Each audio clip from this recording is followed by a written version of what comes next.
Welcome to the Minnesota Twins franchise, everybody, episode 57.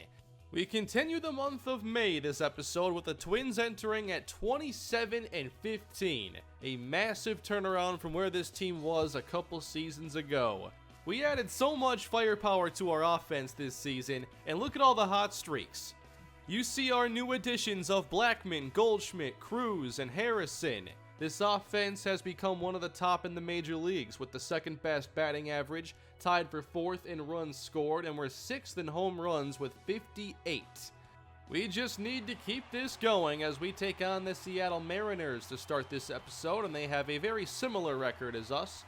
We're not focusing on an individual series in this episode, so we're going to jump around a little bit, and we start against King Felix, who is having a tremendous season with an ERA below 2. So we get great pitching versus great hitting. Who can come out on top? Well, Hernandez in the first inning took care of business in short order, putting the Twins down in order. Up against him, we throw out the rookie Maxwell Fowler, who is 5-0 with a 2.72 ERA. After just 1 year in the minor leagues, he is off to a fantastic start in the majors, and he's exceeded my expectations as far as strikeouts, as he gets Leonys Martin to strike out to start the inning. And then to close it, Kyle Seager with a dribbler back halfway to the mound, and the play is made. Both pitchers have scoreless 1-2-3 frames to start. We'll go to the second inning now, and Miguel Sano is up, hitting .303. As Hernandez, like every pitcher, tries to get Sano to chase low. We work the count full, and Sano hits a ground ball through the infield to give the Twins their first base runner. We had a little revenge game element to this episode with Nelson Cruz playing against his former team where he spent a handful of years. He puts this in the air to center, but Martin can easily make that catch.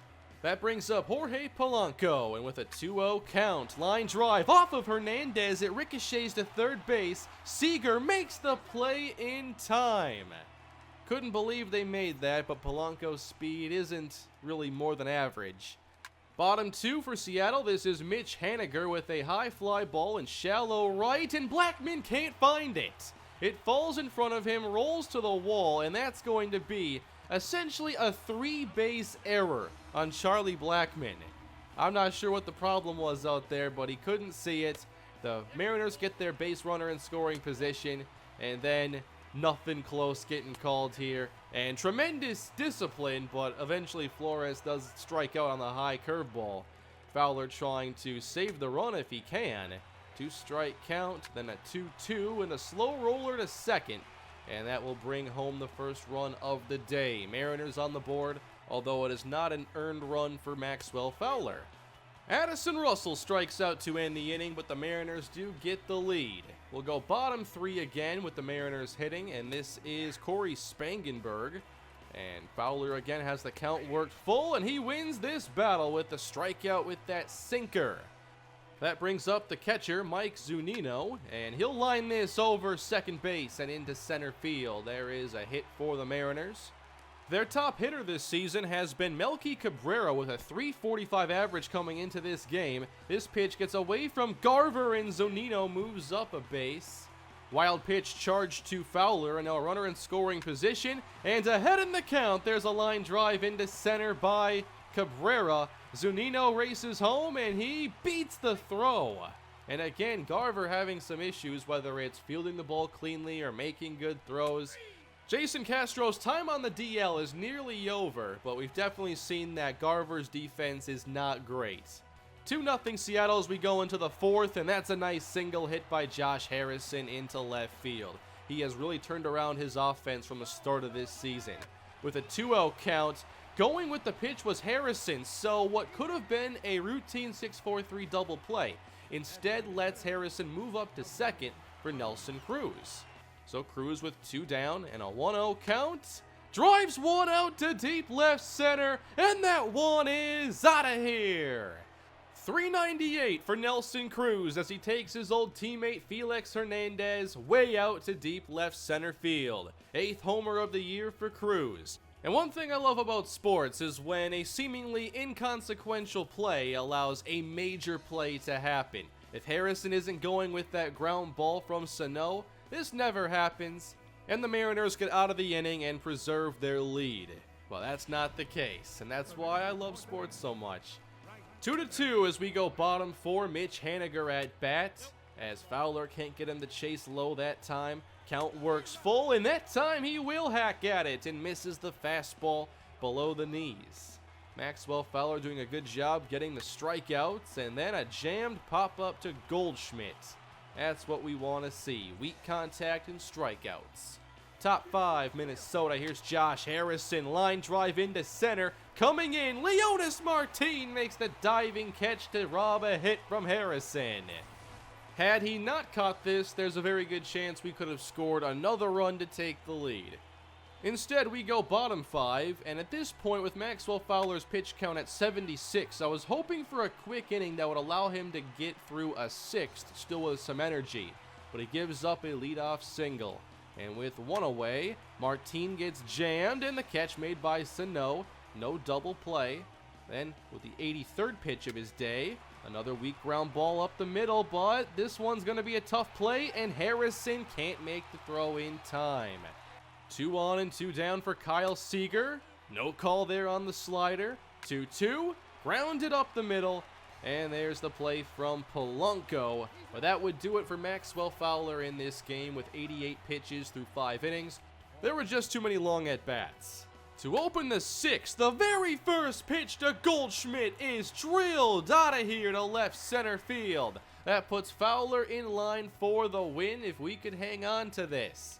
Hernandez wasn't in the same kind of trouble with his energy, but he gave up 2 long balls to Cruz and Goldschmidt.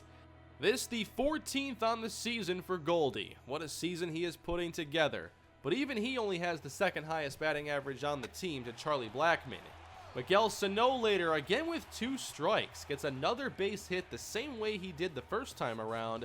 Then Nelson Cruz at bat, and that gets away from Zunino. Wild pitch, or actually they call this a passed ball. But with Sano on second, Cruz up the middle, it gets through, and Sano rounds third. Heading home with no play at the plate, the Twins extend their lead and take Felix Hernandez out of the game. And Jaime Garcia is now a reliever for the Mariners. He enters, and Buxton takes him up the middle. That gets through as well. Here comes Nelson Cruz. Martin to the plate. No, he's safe, and the Twins add another. 5-2 here in the 6th. Again, our offense shows up even with a tough matchup. I wanted to see Buxton get in scoring position as well, but that did not happen. Mike Zunino with one of the most impressive throws I think I've seen by a catcher from his knees. Throws a strike to get out one of the best base stealers in the game. Nobody warned me not to steal on his arm. 5-2 Twins, we go bottom 6th, and this inning is taken care of by Tyler Duffy. It took all of 7 pitches. Then we go to the bottom of the 7th, and there's another strikeout of Addison Russell. And with 2 down, Zunino will strike out. Duffy continuing to give us very good innings from the bullpen. Bottom 8, we turn things to Jake Reed to set up the 9th inning.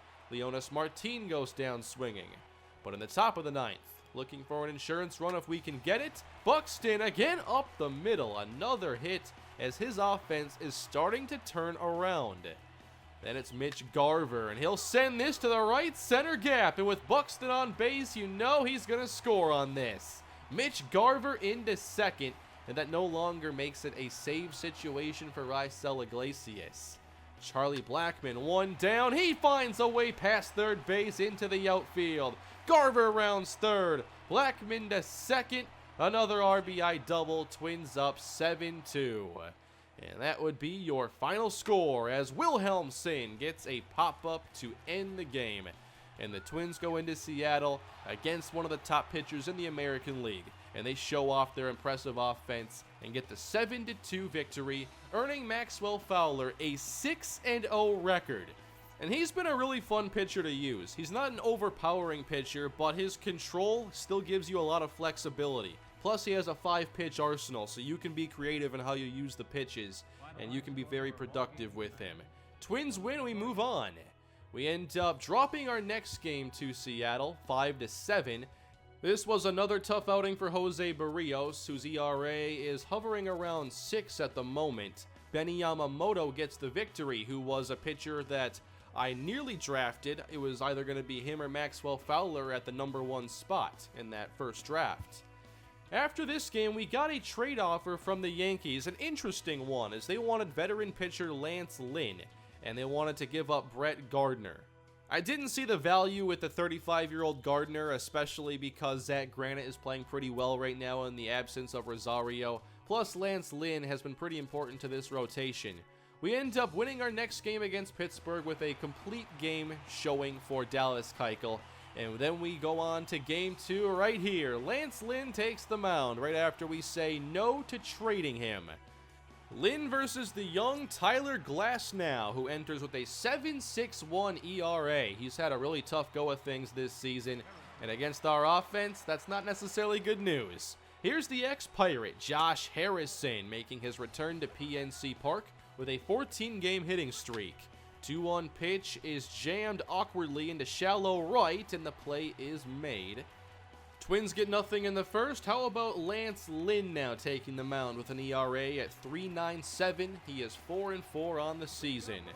Against Starling Marte, the All-Star a year ago, and the curveball does not get the call. Then the 2-2 to Marte, and he hits this to Harrison, who can't come up with it.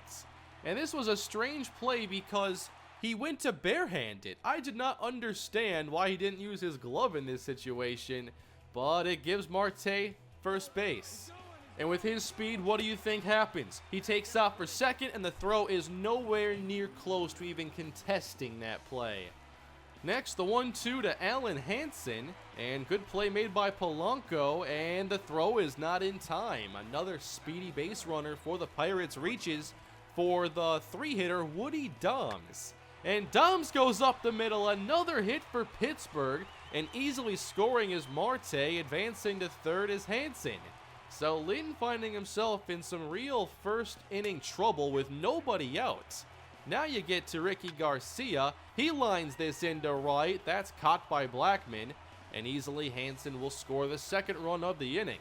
So Lynn just wants to limit it to only 2, but Gregory Polanco into left center has other plans. That'll drive in another as the Pirates open up a nice first inning lead over Minnesota.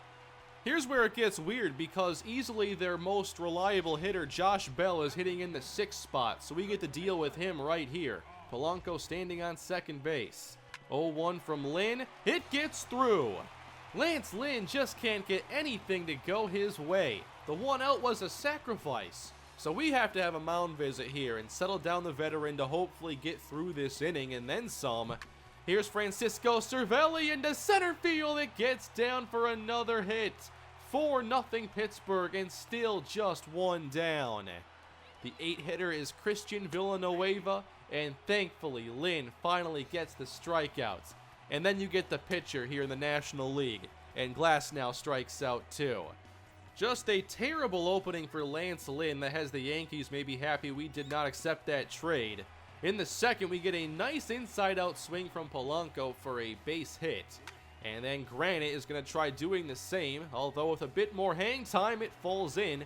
2 out hits here for Minnesota make things a little interesting as Byron Buxton is at bat with a 2-0 count. Buxton underneath this one. But it's a lazy fly, and the catch is made by Polanco in left. Down by 4, I wasn't necessarily calling us out of this game because of how good our offense can be, but I wanted to see us hopefully keep it to just 4-0. With 2 aboard, Lance Lynn gets a big double play ball, and the Twins get out of the second, not allowing any more runs. I knew it was risky keeping Lance Lynn out there, but I didn't want to overwork our bullpen already down 4-0. Here's Gregory Polanco with a well-hit drive into left center field, down for extra bases. Tracked down by Granite as Polanco rounds second, diving into third base ahead of the throw. Pittsburgh takes Lance Lynn out of the game right there, lasting just 2 1/3 innings. These starts happen from time to time. I'm not going to overreact to it until it happens consistently. But we were down 4-0, and then a wild pitch from Tyler Duffy. That makes it 5-0, and right about there I had seen enough. The Pirates go on to win this game, and we actually made a comeback late. It was just not enough, too little too late. Pittsburgh wins 6-4 as we split the interleague series. And I really enjoy these interleague series. Josh Harrison did go yard against his former team, so that's the one thing we had going for us in this game. Now, the rest of the way, I wanted to do something we haven't done much of this year, which is take a look at a couple prospects down in our minor league organization.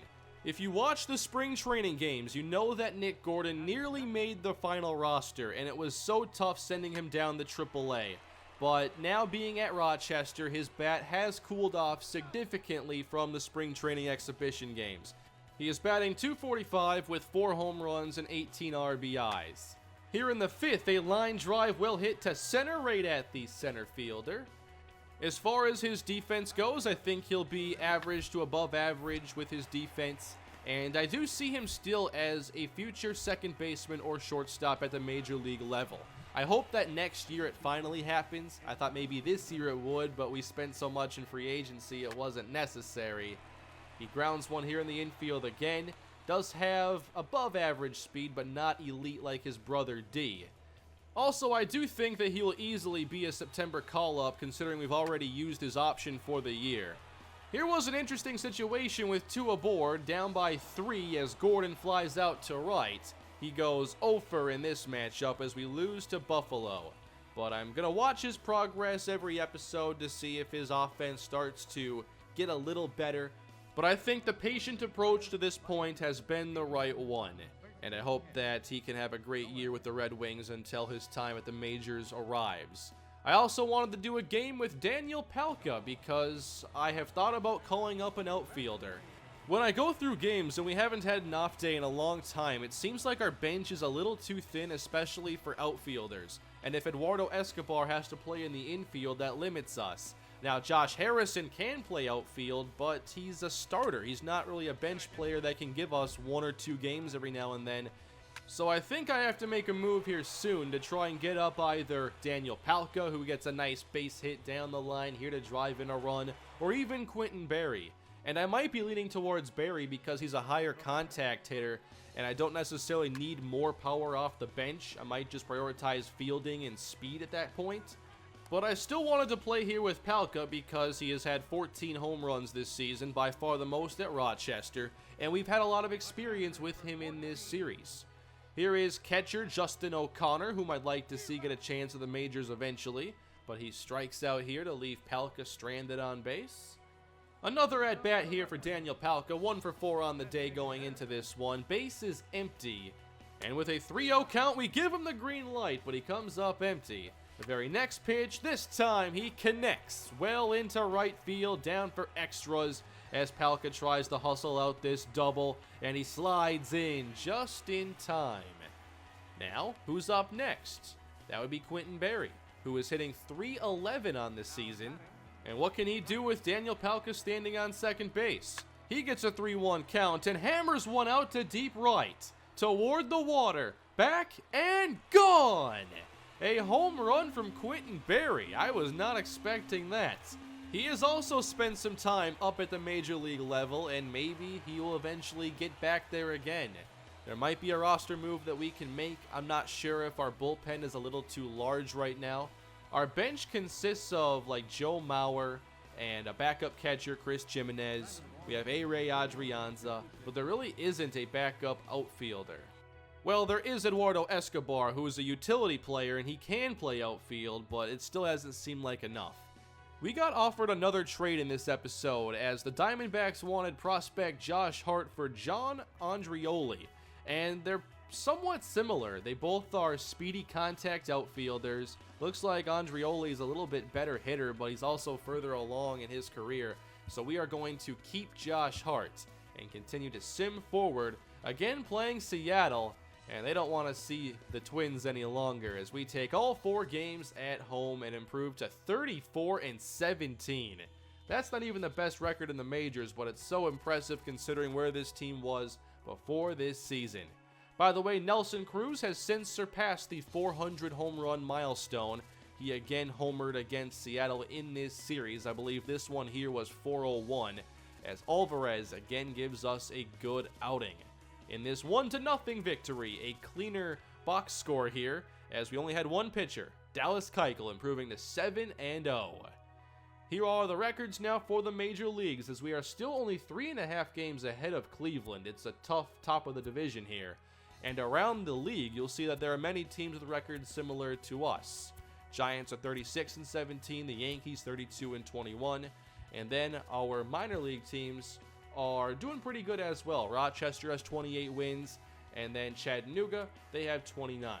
So the organization looks very strong at the moment. We already have 3 hitters with double-digit home runs, including Nelson Cruz joining that 400 home run club. Even at 38, his game does not seem to be slowing down, so maybe he could still DH for a few years in the American League. As far as RBIs go, Goldschmidt now leads us with 44, and the best average now belongs to Paul Goldschmidt, hitting .338. Just incredible numbers. For our pitchers, Dallas Keuchel, 7-1. With 74 strikeouts and the best ERA on the team below 2. 1.14, that is just ridiculous. Down at AAA, here are the numbers. Daniel Palca hitting home runs, and not many from the other players on the roster. And since being called up, Angel Vielma is playing really well down at AAA. He already has 4 home runs, and he is by no means a power hitter. I love seeing his offense develop because we know how good his defense can be. I really hope that he has a future in the major leagues. As far as pitchers go, sadly Gary Tadano is on a tough cold streak right now, so his ERA has plummeted a bit. But I did see one move we could make right now. I've had Tom Wilhelmsen essentially be our reliever for when games are out of hand, whether it's we're winning or losing. And so I sent him down to call up Trevor Hildenberger, who has pitched really well at AAA this season with a 1.8 ERA. And I wanted to strengthen our bullpen, and that might not be the last move that we make in the near future. As far as AA goes, a lot of first-year players are doing really well, like Carmen Ojeda and Ty Gonzalez, Andy Eckert. We're getting some early draft class impacts from both of our draft classes in this series. And I wanted to do one more thing to close out this episode. Let's take a look at scouting, because in 2 episodes we're going to have the MLB draft. And I found some prospects that I really like.